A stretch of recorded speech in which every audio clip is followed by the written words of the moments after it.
இப்ப 40 வயது கடந்துட்டாலே பெண்களுக்கு பார்த்தீங்கன்னா, அதிகப்படியான ரத்தப்போக்கு வந்து வருது.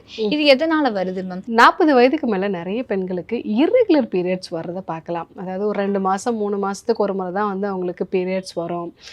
அதுக்கப்புறமா பார்த்தீங்கன்னா, கன்டினியூஸா ப்ளீடிங் இருந்துட்டே இருக்கும். ஒரு சிலர்லாம் சொல்லுவாங்க, "டாக்டர் எனக்கு வந்து 2 மாசமா வந்து ப்ளீடிங் இருக்கு டாக்டர்" அப்படின்னு சொல்லுவாங்க.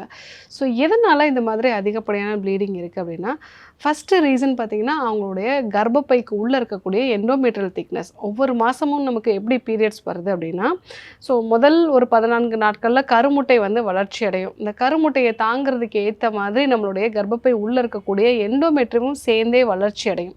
ஸோ கருத்தரிக்காத போது அந்த எண்டோமெட்ரியமும் உதிர்ந்து வெளியில வர்றது தான் வந்து பீரியட்ஸ். பட் ஒரு 2 மாசம் வந்து பீரியட்ஸே வரல அப்படின்னு சொல்லும்போது, இந்த எண்டோமெட்ரியம் வளர்ந்துகிட்டே இருக்கும். ஸோ அந்த மாரி வளர்ந்துகிட்டே இருக்கனால எண்டோமெட்ரியல் திக்கனிங் வந்து ரொம்ப அதிகமாகுது அப்படின்னாலே, அவங்களுக்கு ப்ளீடிங் வந்து அதிகமாகலாம். அவங்க டிப்பிக்கலா என்ன சொல்லுவாங்க, "டாக்டர் கட்டி கட்டியா வந்து எனக்கு ப்ளீடிங் ஆகுது.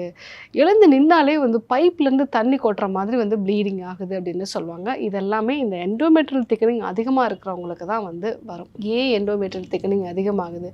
ஸோ ஈஸ்ட்ரோஜன்ங்கிற ஒரு ஹார்மோனோட அளவு நம்ம உடம்புல அதிகமா இருந்துச்சு அப்படின்னா, ஈஸ்ட்ரோஜன் டாமினன்ஸ்ன்னு சொல்லுவோம். அவங்களுக்கு தான் இந்த மாதிரி வந்து திக்னஸ் வந்து அதிகமாகும். ஸோ இதுவே சில பேருக்கு வந்து ப்ரொஜெஸ்ட்ரானோட அளவும் வந்து ரொம்ப கம்மியாயிரும். அப்படி இருக்கிறவங்க ப்ளீடிங் இருக்கு. 4, 5 நாள் தான் ப்ளீடிங் இருக்கு. ஆனா வந்து பீரியட்ஸ் வரதுக்கு முன்னாடி 10 நாள் கொஞ்சம் கொஞ்சமா ஸ்பாட்டிங் வருது. இல்ல பீரியட்ஸ் நின்ன பிறகும் கொஞ்சம் கொஞ்சமா ஒரு 10 நாள் வரைக்கும் வந்து நான் யூரின் போகும்போதெல்லாம் ஸ்பாட்டிங் இருக்குன்னு சொல்லுவாங்க.